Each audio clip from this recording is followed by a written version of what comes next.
It's time for the beeline.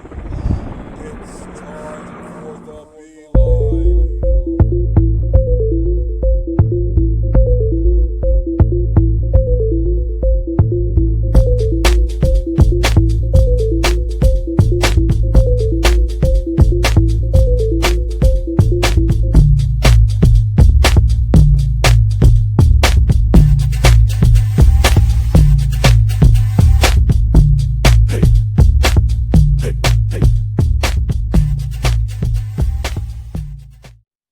Welcome everybody. How you doing? Welcome.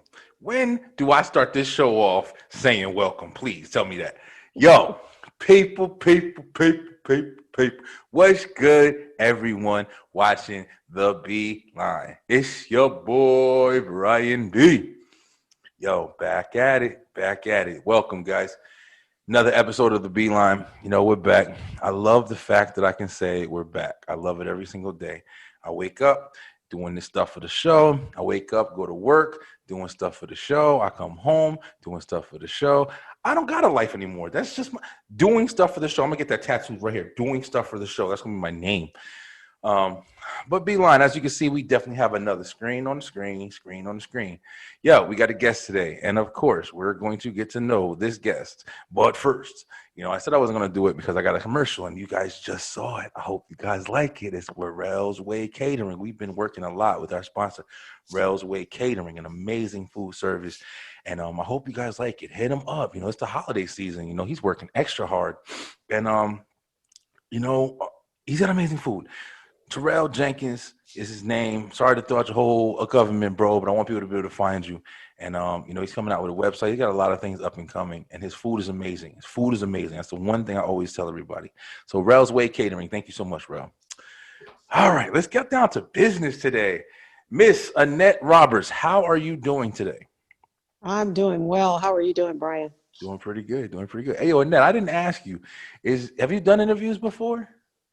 You know what? I've done a couple. As a principal, I am a speaker quite often, so I've done a lot of speaking engagements. There you go.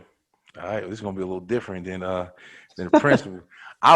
Listen, Annette. Hey, right away, I'm starting shit.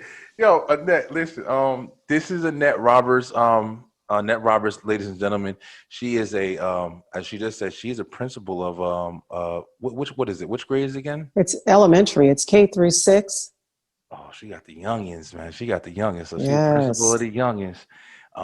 She's also a author, and she has a new book that she's just released recently, and we're gonna get to know about her new book. There you go, right there. And we're gonna see your background's kind of making everything look like it's vanishing, like magic trick. Okay, my new book is called My Father's Daughter. There you It go. is available on Amazon. Oh So yeah. check it out. It's a good read. Oh yeah. We're gonna get to know a lot more about that. We're gonna get a lot more information about it. But yeah, she's a principal, so we're gonna get to know her. We're gonna talk to her about a lot of interesting topics. And here on the Beeline, I'm retiring it. I ain't gonna do it too much. But hey, yo, Annette, we got this thing. We got COVID-19 going on, and COVID-19. But here on the Beeline, we calling it co. Get the hot co. COVID mania, baby. It's called COVID mania, running wild like Vince McMahon in WWE. But check it out. We got Miss Annette Roberts here. She's a principal of a school, and we're gonna get some inside information about what's going on with schools right now with COVID mania. So that's going to be amazing as well. But we definitely want to get to know about her book and all her other successful stories. So Annette, let you get the floor. Describe some things about yourself and some personality wise, whatever you want to say. The floor is yours, and then we can get to the discussion. Okay, well, my name is Annette Roberts. I'm an author. This is my second book. My first book was called Be Encouraged. This book right here is about an African-American girl growing up in the city. And it talks about, her struggles that she goes through growing up in a single parent household where her father wasn't present, just some of the struggles that we have in our African-American community. Some of our Black girls experience without having that male role model in their life. And so it just talks about some of the issues that she faced and how not having a father present in her life affected her. A lot of times we look at the boys and how the boys are affected by not having their fathers present, but sometimes we fail to look at how that affects a woman, how that affects a girl. And so growing up without her father, how she made poor choices when she dated men because she didn't have that good male role model in which to look to in order to choose men that she dated. And she just went through a lot of troubles, a lot of trials and tribulations throughout her life, but she persevered because she had a strong foundation in church. Was raised in the church, and so that's what she leaned on in order to get her through. But it's a really good book. It's really relatable for our African American women. So I just encourage you to pick up a copy and have a good read with it. My Father's Daughter. It's available on Amazon. That was a lot in a nutshell, huh? Yeah, that's it. That's it. I like to sum it up. Let's break it down, though. We got to get some points to it. Yo, so as you guys heard, this is your second book, right? Yes. Yeah, so you've been an author. So let's get started from the beginning real quick. Where's your beginning in writing and stuff like that? What brought that into into your life? Well, Brian, when I was as a young girl growing up, I used to write poetry. It was like an outlet for me to release feelings, emotions, and things. Sometimes you have to have that outlet in order to get your frustrations out and in order to get your thoughts down. And so that's one of the ways that I let it out. I put my thoughts down on paper. And over the years, I wrote a lot of poetry. I wrote a lot of short stories. And then, as I started to mature, I decided to put all of that into a book format. And I said, hey, I got all these ideas, all these thoughts. Let me put it into a book format. And then it just came to life. I took a little bit from people's lives that I knew, a little fact, a little fiction, and I combined it together. It's just like making gumbo. You put the ingredients in the pot and then voila, you got something that comes out that tastes real good, that people can read and they can enjoy. Yeah. See, that's one of the reasons why, on the show, we've had, a very, broad range of writers. We've had anywhere from music to, movie, producers. We had a couple of different people. Me, myself, I also write music. I also write stories. I was actually writing a movie at one point in time that I never finished and got back to. But it's very interesting seeing people's inspirations, because a lot of times, like you just said, and that's why I always ask before I even include this conversation, because a lot of times imagination is great, right? You got imagination, you can just make up things. You can make up characters. You can watch a movie and kind of, lead off of that. But when you have people who are writing off of their experiences or their journey in life, their own, personal situation and trying to kind of categorize it in a different way so you can speak it differently to people, so maybe they don't read as much into you as you want them to. People do that shit too. They try to find their way, their outlet, like you said you did with poetry. So it's very interesting, kind of defines a lot of authors when you're writing a book and you're trying to make it relatable. You're trying to make it as descriptive as possible. But when you can do that off of experiences that you've lived, isn't that more of a vision? Isn't that how you get those really best-selling where you can't put them down because you're captivated, because this is actually an experience that somebody knows. They have the feeling that's involved with this. Their words are matching real life events that occur, so it's speaking so much more. You know what I mean? Like that deep shit that you I can't put this down. Yo, she must have went through some crazy shit. But yeah, that's why. So, saying all that, like you said, you did poetry. So let's talk about your first book real quick, because old is old just to the people who know it, not to the people who don't know it. So what's your first book about? My first book was a 52-week devotional, and it's very relatable because, especially in this time of COVID, it's all encouraging scriptures, and then there's words that I've put with those scriptures that were more like my experiences, things that I went through, and then I had a scripture that correlated with those experiences.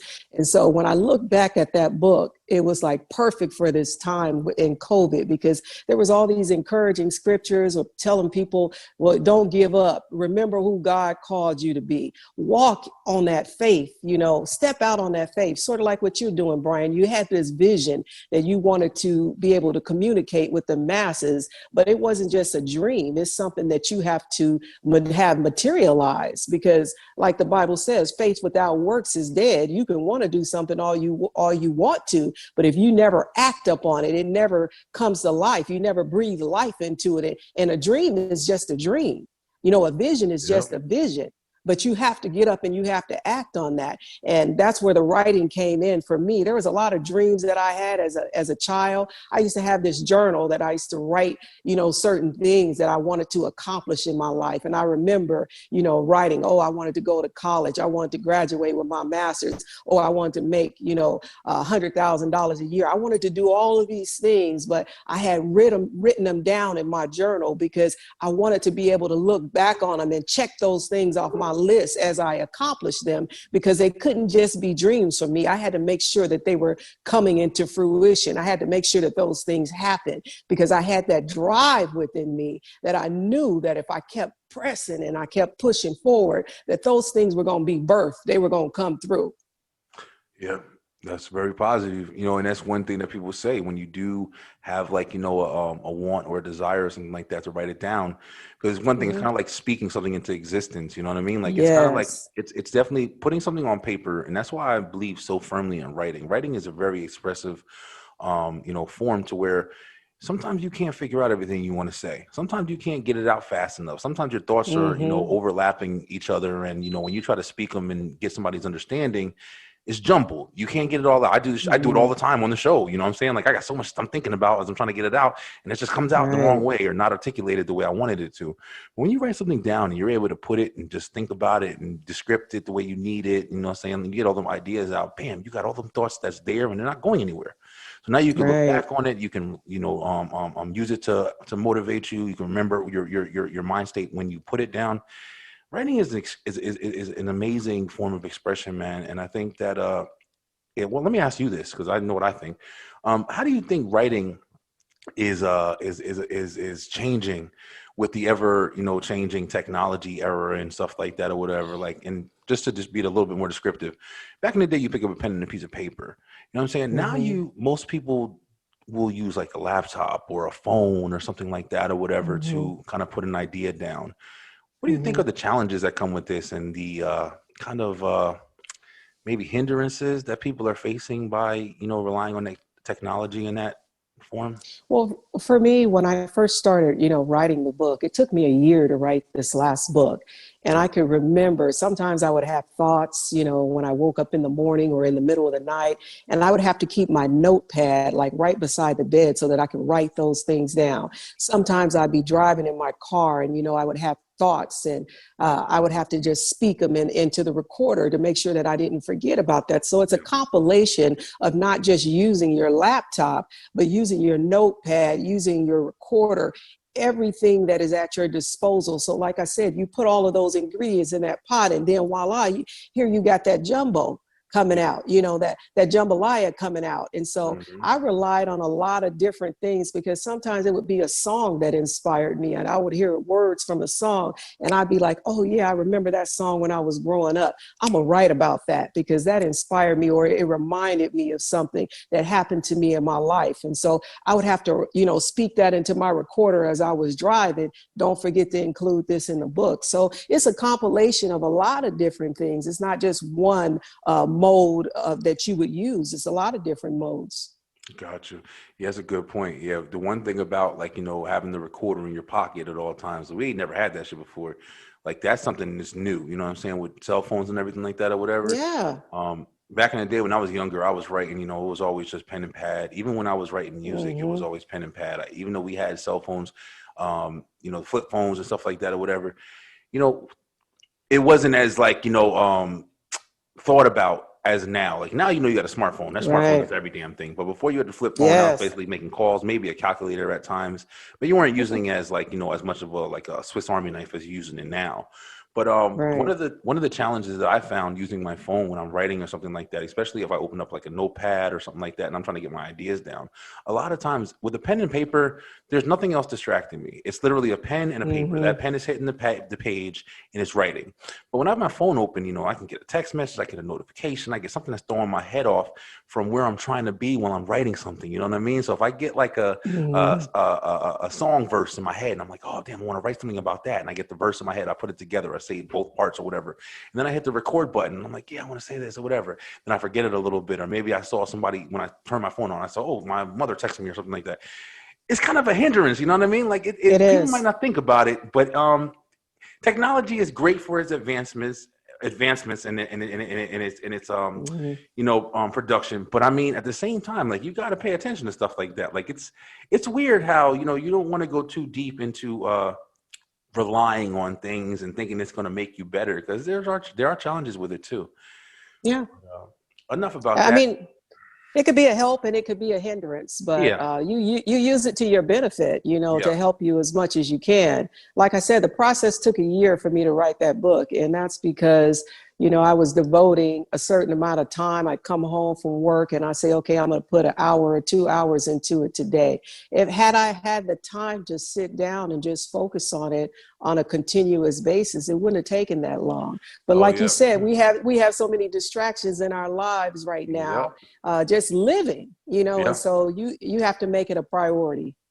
And that's what I was saying at the beginning about, like, even just starting the show. Though I was saying, like, just writing it on my forehead, like, do the show, do the show, do the show. I'm Right. trying to do everything that I'm trying to do, just like everybody else. We're all trying to break shit down. Like, you got to go to work for 8 hours, and then you get Mm-hmm. home, then you got to cook dinner, and then you do this, and you take a break, and you can do that. Mm-hmm. Then you got to sleep, of course. So it's only so many hours in a day. So it is very difficult to do That's something right. on top, especially something that you're not getting paid for, that you're trying to do, to maybe future, progress you into a better Mm-hmm. career, kind of goal-oriented life.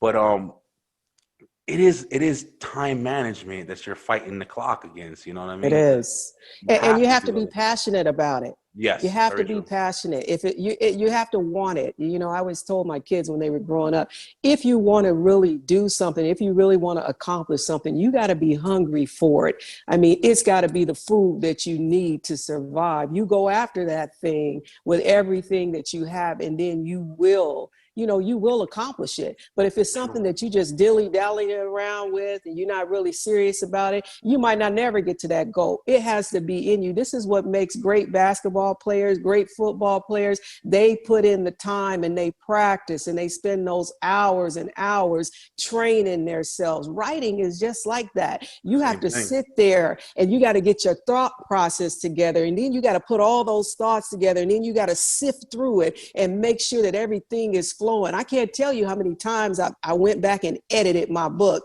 because every Yep. time I read it, it was something that I wanted to change or something that didn't seem right. And I'm a perfectionist, so I wanted to make sure that that thing was right. I must have edited it maybe about 15 times, because I kept Yeah. finding things. And finally, I had to just say, you know what? This is it. This is the final product, but this is the work that you have to put into it. It's not something that you just put your pen to the paper and you write and then you're done. No, you got to go back and make sure that thing is right, because your name is attached to it. Very true. And I definitely agree with that more than anything. But yeah, you make a great point. Passion is definitely one of Mhm. the probably most important things that you have to have when you do anything. I don't care what it is, because That's even right. when you just grow up and just, like, try to better yourself, or pay your bills and make sure. Me and IT Tip were just talking about this. Like, just what you need to be successful. The Yeah. qualifications, it all is driven by what you want to do, what you want to be, how successful you want to be, how much you're gonna try to make sure that your kids have a good example to look up to. All that shit matters. Mhm. It drives you. It's all about drive. So as a Mhm. writer, something where you have to use your head, your mental capacity. Like, that's all you have. You can't Mhm. go to the gym for it. Like, the only thing you can do is be an open thinker and expressive, and put that pen to the page and learn how to put your Mhm. words together so you can be descriptive, especially when you're writing a story, because that's where you're trying to feed your images, not even with images, but just with words, into somebody else's head. That's one of the best things Right. about books, right? Like, you're not watching a movie. You're sitting, you're reading something, and your head is putting it together as the words are being fed to your damn Mm, processor. That's what's so right. amazing about writing. You know what I'm saying? Whether it be a song, whether it be a movie, whether it be whatever, your words are what's putting together that whole imagery. And that's what's amazing about But writing. I love writing. yeah, but Brian, there's even something deeper than that, because as your reader is reading it, every reader is going to get a different interpretation based on the experiences that they've lived in their lives. How you see it might be different than how I see it based on the experiences that we've had in our lives. And that's the beauty of reading a book. Your interpretation might be totally different than mine, and we can come to the table and talk about that, and you might tell me something that I didn't even notice because your experiences were different than mine. Yeah, very true. And interpretation is definitely a huge thing when it comes to reading. Like you said, and this is what we're going to talk about, because we're going to get to your book right, like in a minute. I want to get to the book and the premise of it, because it's very interesting. But just like you just said, there's different people who are going to read even your book that you just spoke about in different ways, because there's people who don't experience things that we're Right. talking about. What I've mentioned is that as a reader reads your work, different readers read the book, different people get different interpretations based on their life experiences. The interpretation of the book that you get might be something different than what I get based on our life experiences. So I grew up in the inner city. I can read the book and get an inner city perspective, where somebody who grew up in the suburbs might get something totally different from that. So Yes. depending on what your life experiences are, is how you're going to process that information. Very true. Very true. All right. So, hey, Beeline, guess what? Something different, right? What's not the same? What's not the same? Yo, guess who's here? Auntie Tiff is here. Auntie Tiff, what's up, babe? Nothing much, nothing much, All right, Auntie Tiff, Miss Annette Roberts and Auntie Tiff already met. We're gonna continue with the interview, but she wanted to come down to be a part of this. We got Jordan, baby Jordan. She fighting now. She ain't trying to go to sleep no damn more. But all right. So Annette, so like you just said, so your book, you gave your description. And you said it's about a young girl who's growing up pretty much with adversity. I guess, is that fair to say? She doesn't have her Yes. single mom, getting raised, African American, and she kind of just has to deal with those challenges that women, in those situations have to face, which is a very, very, very sensitive topic. I'm pretty sure for a lot of people. Unfortunately, you know what I mean. Yeah. Let's start with this question. Where did you get your inspiration for writing? I don't know if inspiration is a good word, but where did you get your dialogue from, to where you were like, okay, I want to write a book about this situation? Well, like I said, I grew up in the inner city. So, I kind of based some of it on my experiences, some of it on some of my friends' experiences, just a melting pot of different things. But I remember growing up in the inner city. I came from a single parent home, so I knew what that was like growing up without a father present in the home. And then, just compiling, experiences from different people that I met. But, as a woman growing up, a girl growing up in a single parent home without my father present in my house, I remember what it felt like not to have a consistent male role model in my life. Now, I visited my father. There was times where he lived in a different state where I would go back and visit, but it wasn't a consistent thing. And so when I look at those experiences and how they shaped me into the woman that I am today, I can look back on that and say, wow, if I could speak to my younger self, I would tell myself, hey, don't worry so much about the things that you worried about. It's going to be okay. I would tell myself, even though I didn't have that male role model, my mother was a very strong woman, but it wasn't the same as having a father in your life, because as a woman, you need to know what a good man looks like. And Yeah. a lot of women don't realize that if you don't see that as a child, if your father isn't present, if he's not showing you that, even if your father is present, if he's not showing you what a good male role model looks like, then you tend to date men who are not filling that need. You have that void in your life that is not being filled by the men that you're dating, because a lot of us, we tend to choose the wrong men over and over again because we don't have the blueprint to look to say, this is what a good man looks like.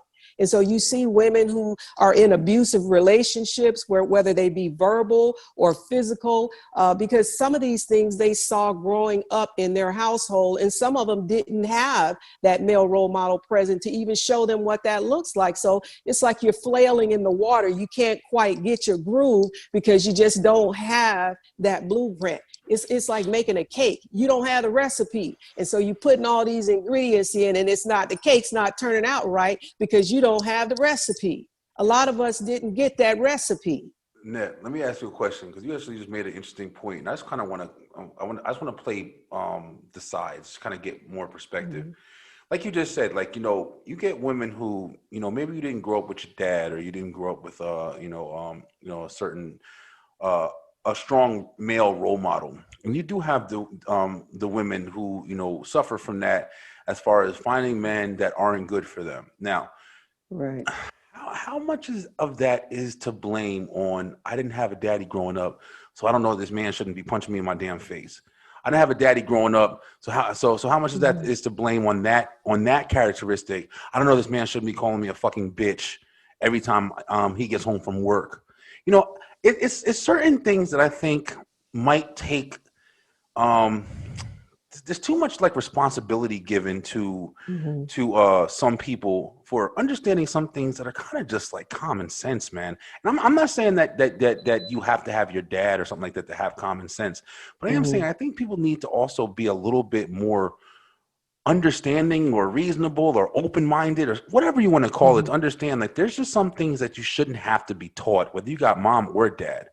I'm not saying that it's easy. I'm just kind of speaking my own kind of part, to it, because I don't think that, like you said, great analogy. Like, if you have, you're baking a cake, like, you got to have the recipe. You're not going to go put hot sauce and like shit in the cake. Like, you're going to, you're going to stick the kind of ingredients that you might, have seen or something. I don't know. You're not going to go far out to, like, this man loves me, he's punching me in my face, but he loves me because I didn't have a dad and I don't know how to love. You know what I mean? Like, it's just, there's some things that I can say, yeah, you may not learn, certain structures and certain balances and stuff like that when it comes to looking for a good man. Maybe you don't understand that a man should be like a pretty good provider and help, like, uphold the family stability and stuff like that. Whatever. That's what I think is a man. You know what I mean?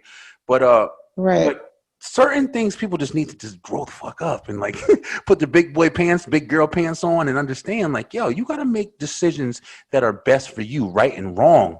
There's monkeys that can do that shit. Well, let me speak to that, Brian. I just want to tell you, because, as you were saying that, it made me think about the kids in school.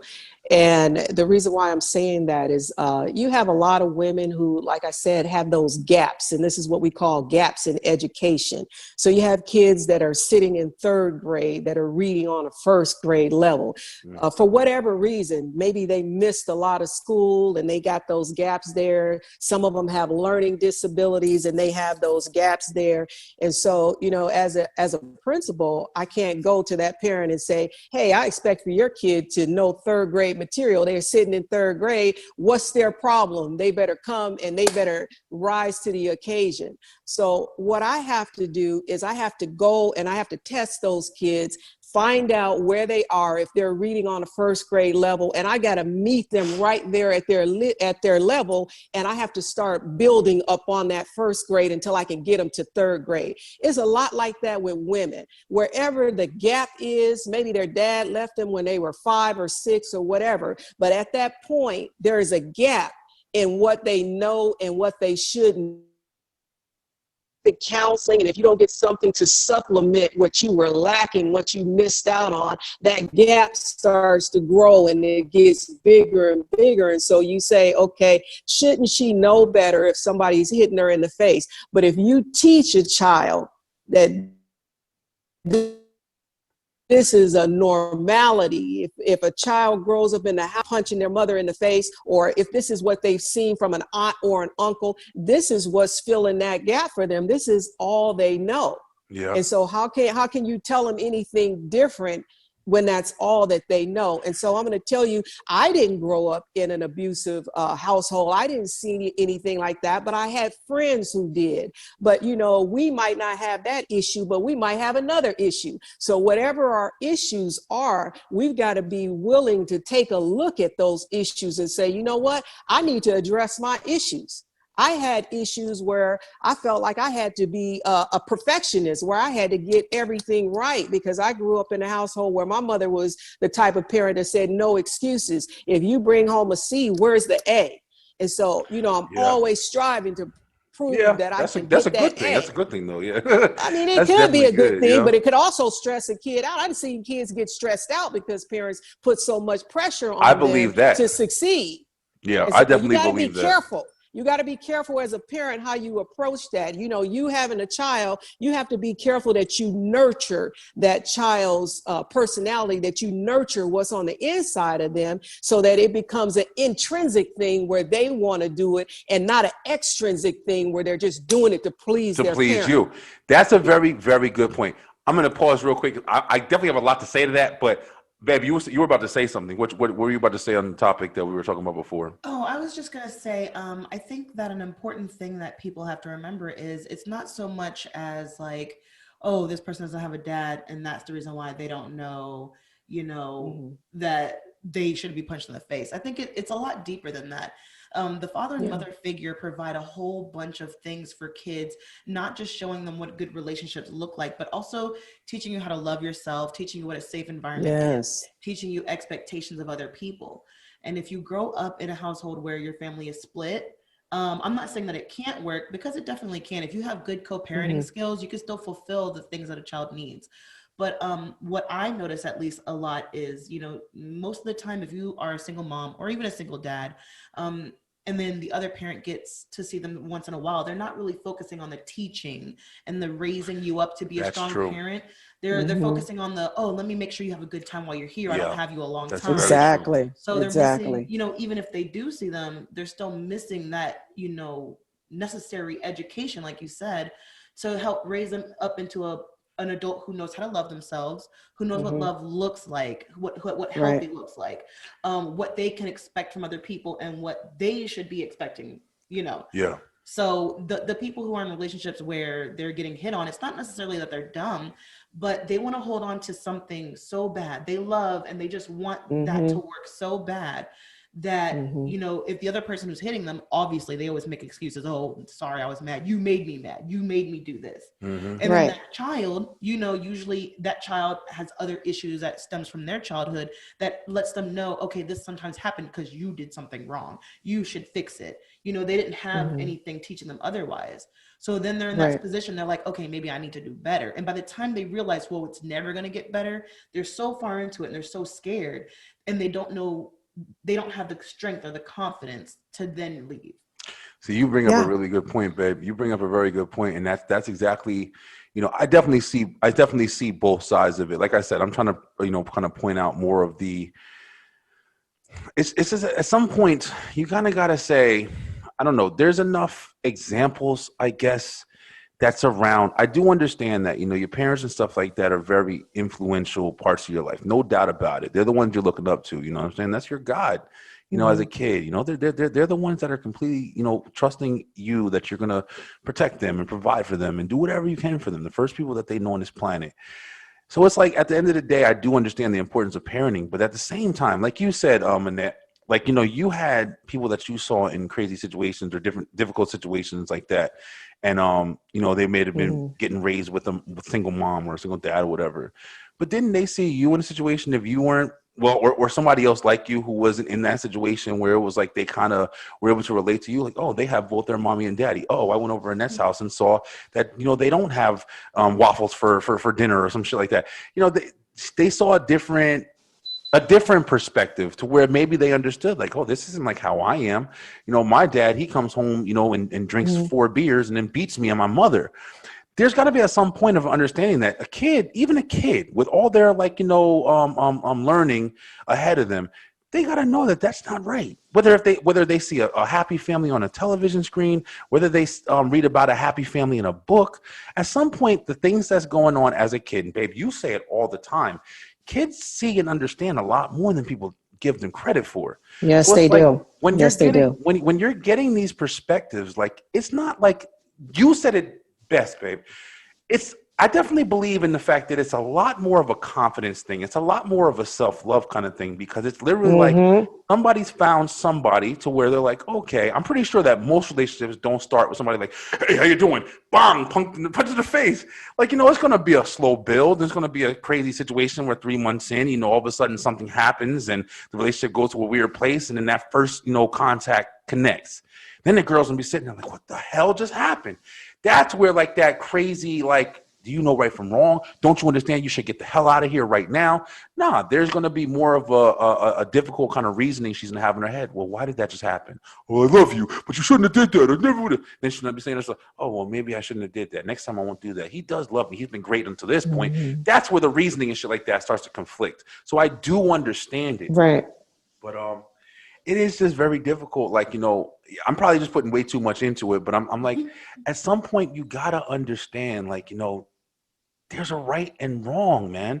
Right and wrong. You've seen the shit from a kid. You're seeing the shit from if your mother is getting beat. It's hard, man. Maybe I'm just thinking too much like how I think. Like if I see some shit like that, I don't want to deal with that as I get older. You know what I mean? Like, And I think that's it, Brian. yeah. I think that's it. I think you're thinking from your perspective, but you have a lot of women out there who have seen that growing up, and that's all they know. And so, sometimes subconsciously you do things without even realizing that you're doing them. And I talk about that in the book. You as a woman, you end up dating men who were maybe like your father or who were like your uncle, but you don't even realize that you're doing it, and you keep repeating the same cycle and over again. And then you wonder, why is it that I keep getting with these abusive men? Or why isn't it that my relationships are turning out, ending up the same way over and over again, not realizing, like that little rat, you're on the wheel going round and round and round again, but you can't seem to get off the wheel because you keep choosing type A guy. Type A guy is not for you. You probably need type C, but you just attract type A. And so how do you stop attracting type A? It's your whole mindset. Those things that attract you about type A, you're going to have to get to the root of the reason why you're attracted to type A. And then you're going to have to stop attracting type A, or say, hey, I'm not interested in you, type A. Because type A isn't good for you. Type A is that guy that's going to beat you. Type A is that guy that's not going to provide for you. And we have to remember that, the studies have shown, the research has shown that a child's personality forms by the time they're 3 years old. So if you show a child enough, by the time they're 3, it's already ingrained in them. You cannot undo that. That's why psychologists have been telling parents, if you're going to correct a behavior, you need to do it before your child turns 3, because by the time they turn 3, the personality is set. It's on lockdown now. Damn, and so really? if you're gonna allow your child to fall out and scream and yell and have fits by the time they get 3, don't expect that to be any different by the time they get 4 and 5, because you allowed it the whole time when their personality was growing and developing. That was your chance to change whatever you wanted to change in them.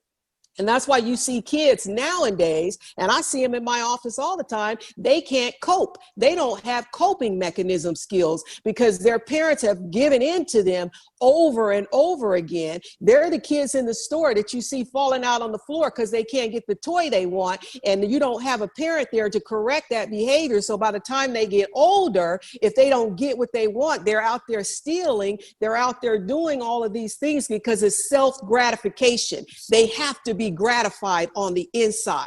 You have not taught them how to turn off the switch of self-gratification. 3 is the year. By the time they're 3 years old, if you don't correct that, you have a problem. Listen, hey, yo, Annette, listen, I'm telling you right now, I don't have enough research to like really debate that. And I'm not saying that, I definitely believe you. But that is a really hard pill to swallow. Like I definitely understand what you're saying as far as like, you want to catch your kids early, because we're big on that too. You know, we don't want to sit there. Kids start doing something, you definitely want to be like, hey, yo, check it out. That shit ain't where it's at. You ain't going through that. You know what I'm saying? Like, I'm the tough guy. Tiffany's more like the one who works with a little bit more emotional, trying to understand them a little better. So we kind of balance it out. But it's like at the same time, like if it's 3 years old and that's the lock that you given, and after that lock is fucking locked, you can't unlock it. It's got to be something that comes afterwards, because I mean, there's a lot of people who go through different things. There's a lot of people who go through traumatic experiences and things like that, where they can, you know, and to believe that, you know, once you are done in that situation, I'm not going to say there's not lasting effects and stuff like that, but I'm pretty sure that there's ways you can reroute. And, you know, there's even those kids that, you know, go through all those things where they're tough guys and doing this and doing that and maybe stealing for a while and going through crazy ass experiences for whatever reasons they're going for them. They get rerouted, man. Some people, you know, some people do things for certain reasons that it's not just because it's ingrained in their DNA after a certain amount of time. It's just because of the life that they're living or the things they're experiencing. Or like you said, a big part, your parents aren't digging in the ass enough. You know, it's not giving enough discipline. There's a lot of reasons why. You I didn't say it that way. You said it that way. I'm saying it. You feel me? Like, it's my shit. Like, I hear what you're saying. I hear what yeah, you're saying, you know? Brian. And you know what? I don't want to put it out there saying that it can't be done. What I'm trying to say is that it's going to be very difficult for you to turn that behavior around after it is the personality starts to form. It's just like the body, as it starts to grow and things start to develop, our personalities, they grow and they develop too. And you start to notice your child's personalities when they're young. You can tell certain things about your child by the time they're 2 and 3 years old. You can see their ways, their personalities are there, but parents play a big part in that. You have the ability to mold and shape that personality by what you allow and what you don't allow, how you nurture. And so you have to be really careful that you're an active participant in how you shape your child's personality, because that's something you're going to have to deal with for 18 years. So make sure, and beyond, because some, you know, our kids come back. 18 isn't the cutoff. My kids are 26 years old and I'm still having to deal with some things, but those personalities are shaped. You can't tell them nothing. It's a done deal. Yeah. 26. You know, you've been through a lot. You know, what I mean? Your life experience has been happening for a little while. Yeah, I definitely understand. I mean, you know, I'm pretty sure there's a lot of scientific, you know, things in different data and stuff like that occurs. And one of the biggest things that I can just, like I said, I'm just personally just speaking, like all of that shit definitely factors in, man. Everybody's upbringing, everybody's experiences. If you got a kid, you know, mental issues and everything too, like, you know, just the development of how much you can develop is a huge factor that you don't find out maybe sometimes until the kid's old enough to start giving the cues. You know what I mean? Like, it's so many different things with humans, bro. We're such like crazy, you know, sophisticated creatures and shit. It's very hard to, like, you know, just make one kind of established reasoning. Like, this is why you do what you do. There's so many factors, man. There's so many ways people grow up. There's so many different influences, especially for kids, yo. That's why I am such a hard believer that the steering of a child is not just about letting them freely fucking work their way into whatever they want to work their way into. It's definitely good to give them open room to have experiences, but you're steering the car that they're looking out the fucking windows of, you know what I mean? Because you have to help them be in the proper way, because you've been through life already. That's the reason why you need both parents. That's the reason, you know what I mean? So I get it. I get it. You feel me? Like, I get it for sure. Very interesting conversation. You are the teachers. And so, you know, your child is in the classroom. See yourself as the teachers. You have to teach, you have to shape, you have to mold, because what you don't want to do is not have any boundaries. And then as they get older, the world has boundaries and they don't know how to operate within those boundaries because you haven't taught them. Yes, very true. Very, very true. That's awesome. Yeah, this is a great conversation, man. Anybody with kids, yo, Beeline, I really, really hope you guys, I got to start putting like better descriptions. I want people like really when you guys kids, you need to hear shit like this. She's the principal. So she's with thousands of kids. Like, I can't even imagine. Like, but so a little bit more about your book before we dive off into a different topic. So that's your, that's where you kind of like, you learned, you were growing up in inner city. What city did you grow up in? Detroit. Oh, damn. You come from the hood. Oh, shit. All of it is in the hood. Oh, hey, man, you know where 8 Mile is? Yeah. Yeah. Oh, yeah. Well, yeah. It's just certain things, you know. But Yeah, you know, speaking as somebody who's been in kind of the same area, see, one thing you don't understand, like just what we're talking about now, when you come from rough areas, rough and tough, Hmm. that's a big, big, big part of development to where at an early age, you already understand life ain't handing you nothing, That's yo. right. You got to That's kind right. of, sometimes you have to fight for everything that you get, especially if you come Hmm. from a big family, you know what I'm saying? Like, you know, Yeah. especially with one mom that ain't really paying attention to everything. You got to fight your older brothers, your sisters, your neighbors, the rough kids that are in the neighborhood, which is pretty much all of them. It's very difficult, yo. It's very Yeah. difficult. That's another, you know, form of development, like kind of a hindrance and kind of a strength. You know what I mean? You learn to deal with that as you get older, and then you can take that through, you know, getting your job, not being pushed over, not, you know, moving Hmm. to the side. There's a lot of different things, man. We kind of And started this Brian, off. you're right. Yeah. Yeah, Yeah. it helped me to become a strong leader, and it helped me to relate to kids who grew up in, you know, poverty, who came from inner cities.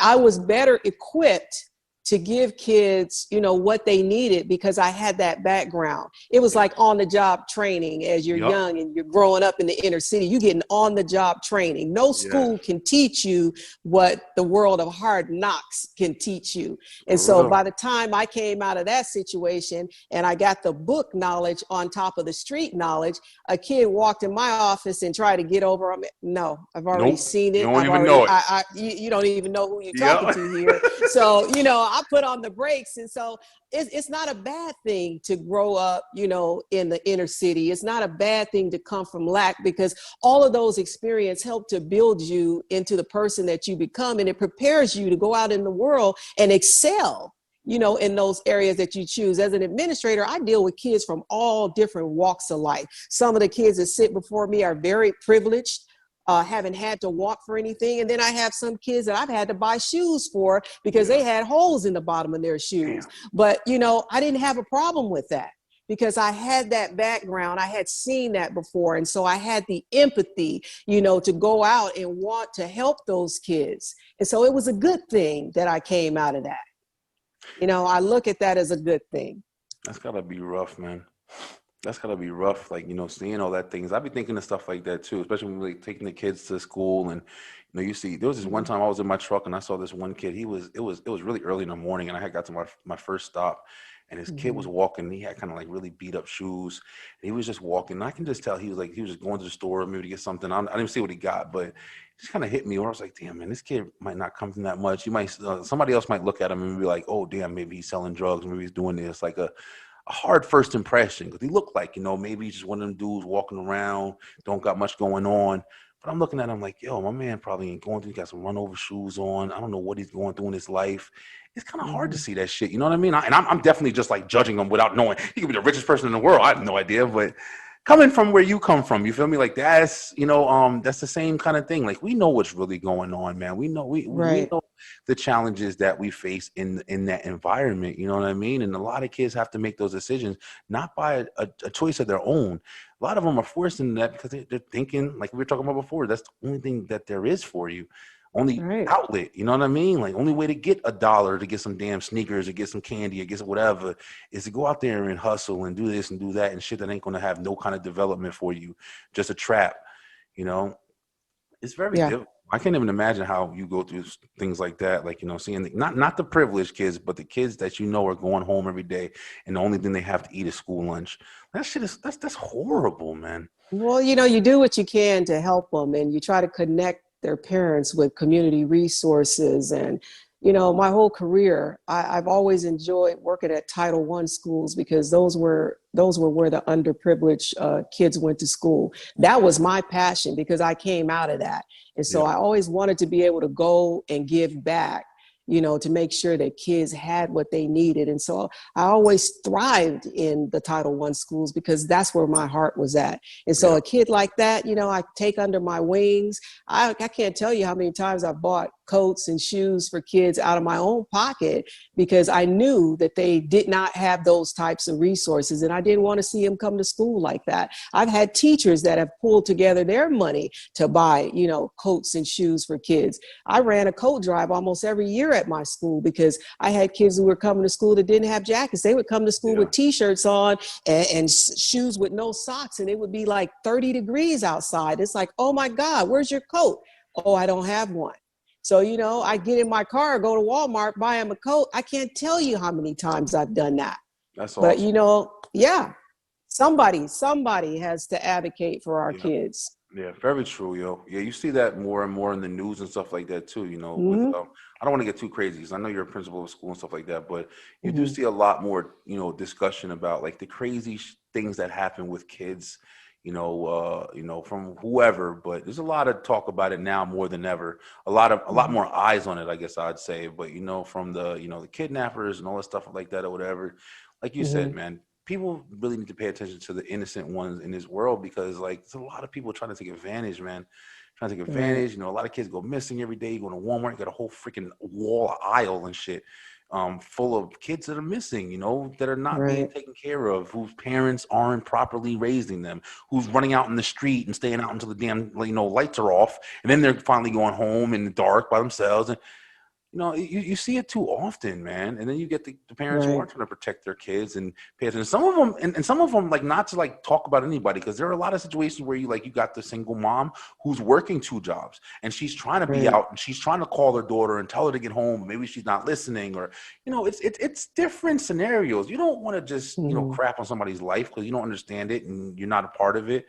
But it's just. You really, like you said, you need to be looking out more for the kids, man. Don't have coats, don't got shoes, don't got socks. Like, it's horrible. Especially in this season, with COVID, and so many people have lost their jobs. So a lot of people haven't been able to tap into their unemployment. Our kids need us now more than ever. One of my greatest worries when we went on distance learning was those kids who only got a meal when they were going through the lunch line, or those kids who were in abusive households and now they're stuck in the house with their abuser the whole time. Those were my greatest worries.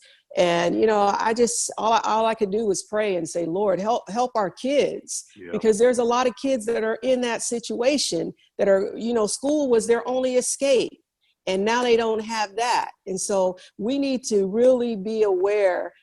Even CPS, I heard them say that their calls were down because a lot of people cannot see what's going on with our kids now. So a lot of people are not reporting because they can't see, because everything's behind closed doors now. So there's a lot of kids that are suffering in silence, and we need to be aware of that. And don't forget, you got kids that are being sold into sex trafficking all throughout. Yeah, I don't want to mention it too much here. But it's happening. It's happening in every state, and we need to be aware of that. And so when you said you need to watch your kid, you need to be aware of where your kid is. You do, because I hear about it all the time.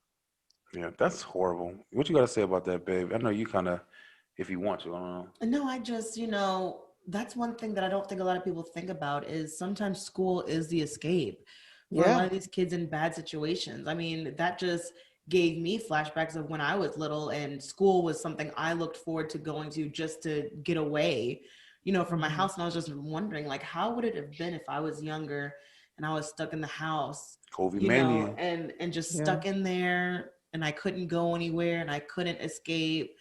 I mean, life was already pretty depressing back then with the escape of school. So just imagining without school, being able to run off to school, that's crazy. And one of the things that is a trigger that that kids are suffering is because the suicide rate is going up. Yeah. So these kids are depressed. They're in bad situations because we've never seen the numbers, even amongst our minority students. You see more of them starting to commit suicide like we've never seen before. And so it's got to be horrific for them, for whatever situation they're in or whatever mental state they're in that they're going through, that they don't have an outlet, that they feel like they have to do that. Hey, Annette, I got a question. Kind of going back a little bit more towards your book. This is a great conversation. kind of going back a little bit more to your book, like you said, this is your book is about an African American woman growing up without, you know, her father present in her life and the challenges that she's experienced without that kind of guidance. Mhm. Um, do you think that that is, you know, it's an African American woman, it's not a Caucasian white woman. Do you think that that's more of an African American woman kind of thing? Because you do hear a lot about the you know, the guys growing up. You hear more of that. The guys growing up without a dad and he's not learning how to be a man and stuff like that or whatever. But you really Mhm. don't hear as much talk about, you know, the women growing up without having a dad and experience what it's like to see a good role model as a man and stuff like that in the house. Do you think that's more of an African American thing, or you think that's kind of like across the board, like, you know? I think it can be across the board because there's a lot of different nationalities that women from different nationalities that have experience growing up in a single parent household. I picked this particular one because this was something that I could relate to growing up in the inner city. But I'm sure that this is a challenge that Caucasian women face, Hispanic, I mean, all across the board. You know, we have broken families. And so it's something that women can relate to from all different backgrounds who have been in that situation. We know that our African American families have a high rate of single parent homes. Yeah. I do know that. And That's what so, and that's what I'm that's more about what I'm talking about too, because yeah. that's usually what's brought up. Like when you hear about, you know, black families, and I'm not like I said, this may be just from where I'm from and stuff like that or whatever, but you're used to hearing, oh, my dad's not there. Oh, I don't have a dad. Right. Oh, my dad's not around. You know what I'm saying? Like, you know, I had both sides. So I was kind of brought up kind of suburban, and I was brought up like, you know, Mhm. in the hood. Like Right. after that, like, oh, suburban, oh, no, you're in the hood now. And Okay. that's kind of like where I kind of saw both sides. You know what I'm saying? I knew my best Hmm. friend, he was, you know, white kid when I was, you know, younger. And Hmm. he didn't have his dad. You know, his dad wasn't in his life. He used to go visit his dad every weekend or whatever. I had my dad always my whole life. And then I'd get Hmm. to, you know, the hood. And then I got a whole bunch of people. They don't got their dad got shot, their dad Hmm. got this, their dad got that. So it's like it is one of those things where I've always wondered because you know there's a lot of other families in the suburbs and things like that or whatever that I knew when they had the whole family always home. Right. You know, maybe a Right. father passed away or something like that, but it's not too many of them that just left or there wasn't around Right. or wasn't this. Is that something that's, you know, as a principal? I mean, you see more kids than anybody. Like, you know, you deal with all the kids. You're not even just a teacher. You deal with all the kids. Right. Um, is it something that you see more coming from us, or is it just kind of like, you know, it's just now turning into like, oh no, there's a lot of single dads that are not there, or even Yeah. single moms like that leave and stuff like that. Well, I'm starting to see it across the board. It's becoming more prevalent across races. There was a time where it was really centered on the African American family, but I'm starting to see it across races, you know, with Hispanic families, with Caucasian families. I have kids sitting in my office telling me, well, I went to go, you know, stay with my dad this weekend. I'm with my mom here. And so they're back and forth. And then some of them don't have the father or the mother present in their life. But I'm seeing a lot of broken families where kids are in one household on one week and they're in a different household in another week. And so it's a breakdown of the family unit is what I'm starting to see. And Yeah. now that COVID is playing a big part of this, and this is what, you know, I've been hearing over and over again from psychologists that if your marriage, if your relationship was not strong going in this thing, whoa, this is really putting a lot of pressure on a lot of marriages, on a lot of relationships. Some people are going to come out not going to be married anymore. They're not going to be with their significant other anymore because this thing has been so heavy on that financial piece, on that stress piece. And so it's a heavy burden. And if your relationship wasn't built on a strong foundation when you went in, oh my God, you Yeah. don't know what it's going to look like when you come out of this. I can imagine, especially all the extra time that you're spending together. The moms Yes. like Auntie Tiff here, you know, we talk about it all the time in the show. Auntie Tiff was, you know, doing a full-time job, working from home, taking care of the baby, daycare, and then Mm-hmm. taking care of the two kids, the twins, doing virtual learning. So she literally had three jobs on top of being like, you know, a house mom and stuff like that and everything. And while I'm out at work all day, and then I get home and I try to help out Mm-hmm. at the end of the day. But by that time, she's tired. She's done. She ain't trying to do anything. She ain't trying to mess with me. I'm trying to Right. pick her nose and do stuff to her, and she's all like, you know, I'm worn out and dry. So me understanding like that's everything she's going through. I mean, it's definitely, we've had our challenges too with it, but I can understand like exactly what you mean by, that's probably why like they said the divorce rates and stuff like that are going up too, because people are kind of Yes. Yes. experiencing each other at abnormal frustration times and stuff like that, frustrating times, to where Hmm. it's hard to come back, on top of the fact you can't go out, you can't get a relief, you can't get a break, you can't say, okay, let's go do date night. That's No, right. stay home, ain't no movies open, ain't shit open. Or if they are open, you gotta take a mask, you gotta do this, gotta do that. Stuff just recently opened up in Georgia, not a little bit more than recently, but things are still closed all over. And where you're in California, I know it's still pretty much Right. all shut down there, right? Yes, it's pretty Yeah. much shut down. Last week, well, a couple days ago, the governor instituted a curfew for 10 o'clock, See? where all the bars and everything have to close by 10 o'clock. But the numbers are going up, and so you have to do something. You can't say open the schools, and then you have all these high case rates. You can't bring kids back into a situation like that and risk spreading COVID to kids, and you can't risk spreading COVID to your teachers and to the rest of your staff. And so in order to get those numbers down, you have to do something different, because Yeah. if you keep doing the same thing, you're going to get the same result, right? That's called Very true. insanity. Very true. That's that's one of the biggest things that we're trying to think about too now with the new president and stuff like that. And you notice that he's very big with the COVID protection, and we got to see what Hmm. measures he's going to bring in, and if we're going to experience another lockdown, because there are numbers rising.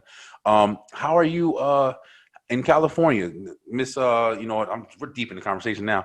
Annette is from Hmm. California, guys, and I know, like we just said, that they're a little bit more strict with the lockdown over there. But Hmm. how is the school over there? Like, are their kids actually going back to class, or are they all virtual learning at this point? Well, we were on distance learning, and last week we were thinking about bringing our kids back into in-person learning, and then the numbers went past the threshold. We have tiers here. So, your yellow tier is your lowest tier, and then you've got your orange, and you got your red, and then you have your purple. Purple is the widespread tier. If you go into the purple tier, you cannot open schools when the businesses start to close down. Well, a couple weeks ago, we went into the purple. And so there was no way that we could bring the kids back to school once we went into the purple. So there were plans on the board for us to bring our kids back, and then we ventured into the purple, and so all of that came off the table. It's crazy, man. Yeah, Georgia was just like, so we're tired of being locked down. Yeah, Everybody go to Yeah, school. that's what they was like, for yeah, real. We opened up, yeah. what? It's been like 4 or 5 months at this We've point. opened up for a long time Yeah, we've been now. open for a minute. I mean, it's still like precautions and everything in place, but Hmm. we're pretty open. Ain't really too many restrictions. But Yeah. like we said, we're Our gonna schools definitely are see. doing virtual. You get the choice of doing virtual or in school. Well, And are your numbers going up? yep, Pretty sure, yeah. I haven't been yep, keeping track on it, but sure yeah, are. they're going up. I'm pretty sure. Yep, I think everybody's numbers are going up at this point, and probably because so many people are out. So many people are out. So many Yeah. people are, and it's probably also still because it's like flu season. You got different things going on. Hmm. It's changing weather. People are getting sicker. People are sneezing more. People are coughing. Even if you don't got COVID, if you do have COVID and you have something else behind it, whatever. If you're sneezing more and you're actively doing more, coughing more, whether it be allergies, whatever, you're spreading more shit. You know what I mean? Like no Yeah. matter what, if you don't have it, you do have it. You're spreading more at all times. You know what I'm saying? So it's like mask on, mask off.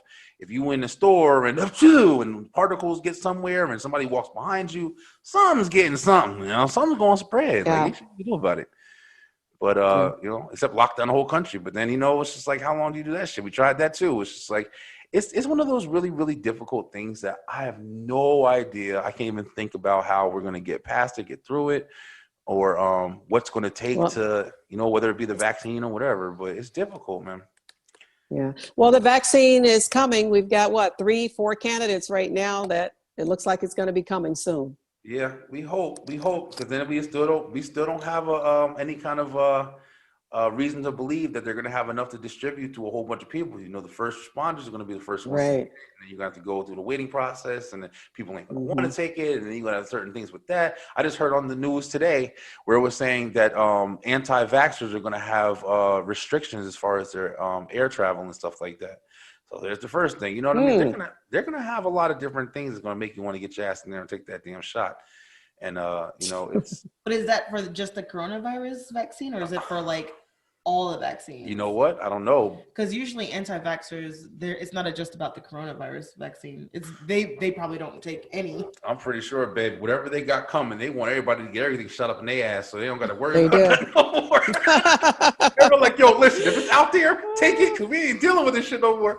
But at the same time, you do got to worry about tests and this and that, and you just don't know what the hell it is, man. I've heard of some things about it, just like I just heard about, like, you know, that being limited to certain people. Like, it's going to be a while, man. It's going to be a while. For people thinking that this is just going to kind of like, you know, start to pass over in 2021, I think people are mistaken, man. I really think this is going to go for a couple of years, yo. As much as it sucks to say that, I think this is going to be something that's going to be around for a couple of years. Yeah, I think it's going to kind of be like the flu. Yeah. Where it's like it comes in. I hope, man. You don't hope. That means it's going to stay around. Well, I know what you mean, but I mean, as far as like the flu, at least we have kind of a handle on the flu. Like, you know, we don't have control of it, but it's more of a, okay, well, you go get your flu shot and, you know, take your medicines, drink your soup, and then, you know, take it easy. But this shit right here is crippling the whole country, like, you know, the world, not even the country. Like, this is taking over. You know what I mean? It's extremely contagious. People don't know how to get it. People don't know what's going to happen when they get it, because some people are getting it and having a cough. Some people are getting it and dying. It's such a I guess the same shit with the flu, but it's just like, it's new, man. It's like there's no control. There's no vaccination yet. It's just like, it's very difficult to know where this is going. And it's affecting different aspects. It's affecting our economy. You know, it's affecting our emotional health. It's affecting a lot of different things that we have to deal with. So there's a lot of variables here with this thing. I can't, for myself, I can't wait until it's all said and done and we get our kids back in school. Me too, man. Yeah, we want to get these kids up out of here. So you want to get them in and we want to get them out. Go. Oh, gosh. I miss our students, you know, not seeing them for so long. I can imagine, man. I can imagine. You know what I mean? Like, even though, like, I was the bad kid. So I'm the one who would be in your office every damn week. Miss Roberts, like, Miss Roberts, it wasn't even me. I didn't even do it. Like, hey, yo, I miss that kid. I miss that kid too. I got some stories I can tell. I'll tell you right now, but I ain't gonna do that right now. But yeah, I mean, at the same time, like, you know, it's crazy you just said that, because it was cool ass principals that like had my back and talked to me instead of like, you know, just trying to like, you know, oh, here's a trouble kid, Brian, just go get suspended. Usually, you know, I get in trouble with a teacher or something like that happen. I go to the principal's office. The principal was cool as hell. What you doing, man? Why are you doing that? You shouldn't be doing that. You know what I'm saying? And that meant something. You know, it was way better than just going to the principal's office and just dealing with the, oh, what are you doing? Just get suspended. Just get out of here. I don't want your problems. It was a lot of times. Even the ladies in the office, you know what I'm saying? They get to know you after a while. What you do now, Brian? What's going on? All right, sit down. Calm down. Go back to class. That means something, man. Kids need that kind of development, yo. It's like you said before. It is a big part of kind of like that whole it takes the village to raise the child shit, yo. Everybody got to play their little part when you're trying to make good development for your community and, you know, for your culture even. You know what I mean? You don't be labeled as the gangster and shit like that all the time. You want to be labeled as the troublemaker or the drug dealer. You want to be labeled as somebody who just needs help, maybe a little bit more than others at times. Treat them good, treat them right, you know, treat them with respect. Help them understand you ain't doing the right thing. You could be doing the right thing, not just you're a problem, get the hell out of here. That shit ain't doing nothing but crippling. Yeah, you got to make good connections with kids. You know, you got to build good relationships with them so that when they need to talk, they have somebody to talk to. And then you try to nurture those personalities so that, you know, that they can grow up and be good citizens, you know, but you got to build those good relationships with them. You got to be able to communicate with kids and you got to be able to meet them at their level. You can't be talking up here. You got to meet them right where they are. If it's a second grader, then you got to come at them on a second grade level. Yeah. You know? Well, Annette, it's been great talking with you. One more time, please, just to let you know, I'm going to put your book information on both books. Please leave me both books so everybody can get to I know you. will. Hopefully, after hearing this interview, you had a lot of great things to say and great perspectives. Shout your books out real quick so we know about it one more All time. right. My Father's Daughter, which is available on Amazon, and then Be Encouraged, also available. Pick them up. They're a great read. And we're going to leave links in the description below. Like always, Beeline, guys, check her out. She's a principal of a school. She's working with kids. She's getting inside knowledge on the ones that are coming up. You know what I'm saying? These are the ones who will be taking care of us when we old and doodling That's ourselves and wearing depends and shit. But hey, it's been a great conversation, Miss Roberts. Thank you so much for coming on the Beeline, and I really hope that you enjoyed yourself. We want to get to know you. Me and Tiff probably definitely going to pick up a copy of your book. We want to check it out now, especially talking about you. It sounds very interesting. It's a good story, man. We got to also support each other. You know what I mean? Like that's one big thing that Yes. Black people are doing right now more than ever, and which is awesome. It's definitely called for. We need to stop, standing around and being the ones to always be like, oh, I don't give a fuck what he's doing. Nah, man, support, yo. That's why we talk so much about the like, share, subscribe. Leave the comments. Hit up Miss Annette. Check her book out. Just support the fact that she's doing something. You know what I mean? She ain't sitting down. Right. She ain't complaining. She ain't whining. She's making a book. She's trying to put her thoughts into perspective, bring her dreams to life, and support that shit. You need it. You need it, man. What? Well, I thank you so much for having me on your show. I really enjoyed talking to both of you. No problem. Thank it was you awesome. so much. Really and good happy conversation. Thanksgiving to you guys too. Happy Thanksgiving. Oh yeah. This coming out. This may be out after Thanksgiving, but right now we ain't go past Thanksgiving yet. So happy holidays to everybody. We got a Thanksgiving episode that's going to be coming out. I'm saying all this, and it's probably going to come out way before this episode comes on. But it's fine because we're going to say it anyway because that's what it is on the Beeline. But thank you so much, Annette. Beeline. Auntie Tiff, you got anything to say, baby? Auntie Tiff, she tired today. No, just Auntie thank Tiff, you so much. she on vacation. She ain't got nothing to do. She chilling for the first time ever in her damn life. But Beeline, yo, your boy Brian B. Thank you so much. Leave your comments. Check out Miss Annette Roberts. And stay true, stay positive, and pay attention. And take care of your babies, bruh. Yes. We gotta read stories and shit. We want to see the babies perspire. Is that the word? Aspire? Aspire. Perspire. That's what you swear, right? Aspire. Aspire. Aspire. See, I had the You other need one. to go back to class. That was too much in the principle. See what I'm saying? But yo, stay true, stay positive, pay attention. Your boy Brian B. RT Tiff will holler.